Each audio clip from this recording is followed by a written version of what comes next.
There's a family most history books rarely mention, and when they do, it's framed as trade and empire, not as an industrialized campaign of addiction.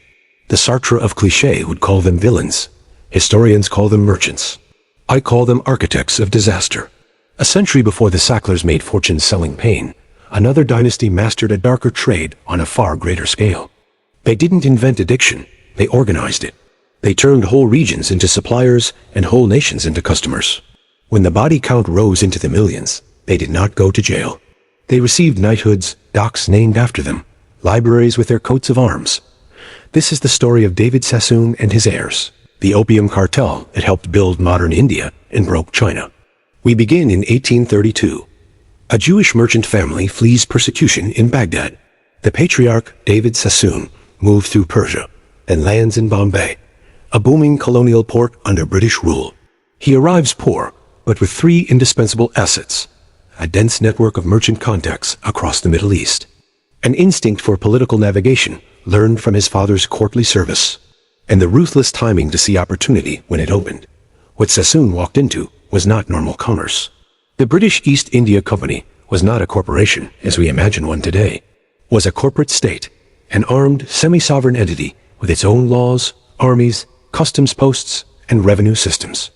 In the early 19th century, the company had converted swaths of India into a production machine for empire.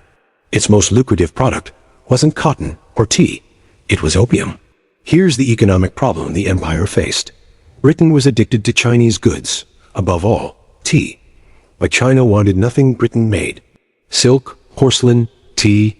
China sold them cheaply and shrugged off manufactured imports. The result was a severe trade imbalance. Silver flowed out of British coffers into Canton. That outflow threatened British finances. The imperial solution was merciless and deliberate. Grow opium in India. Flood China with a commodity the Chinese market would buy. Turn tea demand into a funnel for silver back to Britain. Use addiction as a balance of payments tool. Make a colony an official farm for narcotics. By the 1830s, the operation was industrial. The company licensed poppy cultivation, processed raw opium in Indian factories, packed it in chests, and auctioned it to merchants. Opium became government revenue, not some marginal vice, but state finance. Roughly 14% of British India's revenue came from the drug. Roads, salaries, barracks, a quarter of the colonial state depended on narcotics money. Most merchants were middlemen in this system. They bought at company auction, shipped to China, collected profits. David Sassoon did something different. He vertically integrated the trade. He financed poppy cultivation by lending to growers so they planted opium, not food. He owned warehouses and ships. He built his own insurance and agency networks across Indian ports and into Chinese markets. He did logistics where others did only speculation.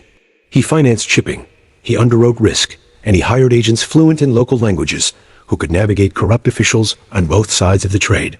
And crucially, he became indispensable to the colonial state. The British needed reliable merchant partners who could scale distribution, organize credit, and keep revenue flowing. The Sassoons offered exactly that: collaboration, not rebellion. That alignment with power made the family untouchable. Scale matters. By the mid-1830s, Sassoon exports were counted in tens of thousands of chests a year. Each chest weighed over 100 pounds. Within 2 decades, those volumes quadrupled. Entire Chinese coastal cities turned into dependencies. Families dissolved under the pipe. Workforces shrank as addiction ate productivity. Silver that had once paid for Cantonese tea now flowed back to Bombay and London in exchange for opium. And the moral geometry is stark. This was a deliberate policy of harm, run as a business with state support. The opium trade was legal under colonial law. It was profitable. It built docks and hospitals. It purchased influence. Which brings us to the most uncomfortable truth about drug empires: the laundering of violence through philanthropy. David Sassoon built schools, synagogues, libraries, and hospitals. He funded public works whose plaques still bear his name. Public generosity erased private violence. Charity became a shield. Statues and knighthoods followed. The very buildings funded by drug profits became the family's moral alibi. That insulation mattered when China finally fought back. By 1839, one man, Lin Zexu, the Qing imperial commissioner, acted as though the trade were both a crime and an existential threat. He seized opium at Canton, destroyed it publicly, and demanded an answer from Britain. What followed wasn't moral debate. It was war. When Commissioner Lin Zexu seized and destroyed 1,400 tons of opium in 1839, he wasn't acting out of ideology. He was trying to save a collapsing society. China was drowning. Addiction was everywhere. Coastal cities filled with opium dens. Farmers selling tools and livestock to feed their habit. Silver reserves draining so fast, the currency destabilized. Lin's destruction of opium was a cry for survival. Britain answered that cry with warships. The first Opium War wasn't fought over honor. It wasn't fought over diplomacy. It was fought because one empire had built its financial model around narcotics, and a foreign official had dared to interfere. When Chinese troops resisted British merchants, Britain sent steam-powered gunboats armed with weapons generations ahead of Qing forces. The war was quick and merciless. Chinese junks burned. Coastal forts fell. Cities capitulated. And the treaty that ended the conflict, the Treaty of Nanking, 1842, was an imperial invoice. China paid 21 million silver dollars in reparations. 5 ports opened to British merchants. British citizens exempted from Chinese law. Hong Kong ceded in perpetuity. Opium wasn't explicitly legalized, but it didn't need to be. With ports forced open and British merchants immune from prosecution, the floodgates were now permanent. For the Sassoons, this wasn't tragedy. It was the greatest business expansion in Asian history. They had backed Britain during the conflict. And when Britain won, the Sassoons were rewarded with privileged access to the newly opened ports: Shanghai, Ningbo, Fuzhou, Xiamen. Their business exploded. Within a decade, Sassoon exports soared. 40,000 chests a year in the 1840s, 50,000 chests in the 1850s, nearly 60,000 chests by the late 1850s. That's more than 7 million pounds of opium a year pouring into China. Entire provinces slipped into addiction. Silver reserves vanished. Families collapsed. Productivity cratered. China's economy, once one of the world's largest, entered a death spiral. And when the Qing tried once more to enforce anti-opium laws in the 1850s, Britain and France launched the Second Opium War, a conflict that culminated in the destruction of Beijing's Old Summer Palace, one of the greatest architectural achievements in Asia. In 1860, China surrendered again. This time, the new treaty explicitly legalized opium. A drug cartel became an official protected trade. And the Sassoons, perfectly positioned, perfectly connected, and perfectly aligned with imperial interests, became the most powerful commercial dynasty in Asia. How the Sassoons became respectable? Here's the uncomfortable truth. The Sassoons didn't hide their fortune. They institutionalized it. They understood what the Sacklers learned 150 years later. If you want society to forget what you did, build monuments, not excuses. David Sassoon used opium profits to fund schools, libraries, hospitals, synagogues, public buildings that still carry the Sassoon name. Bombay viewed him as a philanthropist. British colonial officials viewed him as an essential partner. The public saw the visible charity, not the invisible poison. The British Empire rewarded him. In 1853, David Sassoon became Sheriff of Bombay, integrating a drug fortune into the colonial political elite.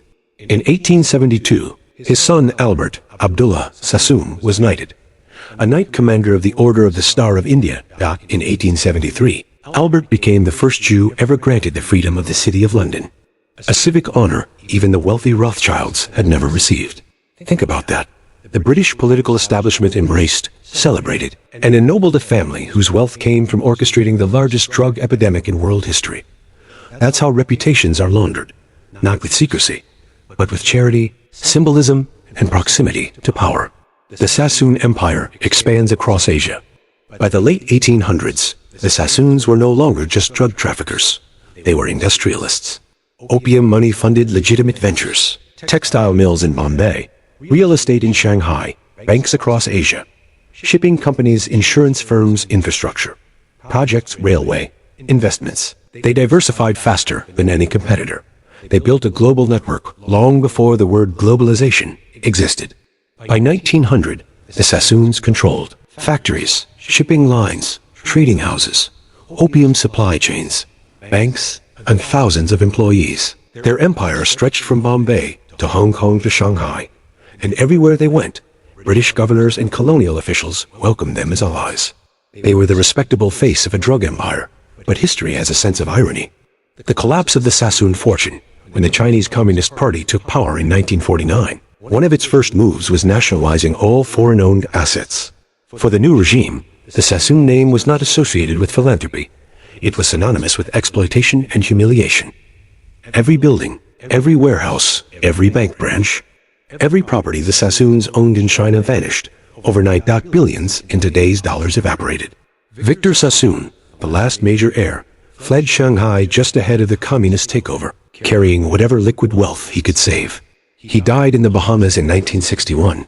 Far from the empire, his family built that by 1939. The family's core businesses were already in decline.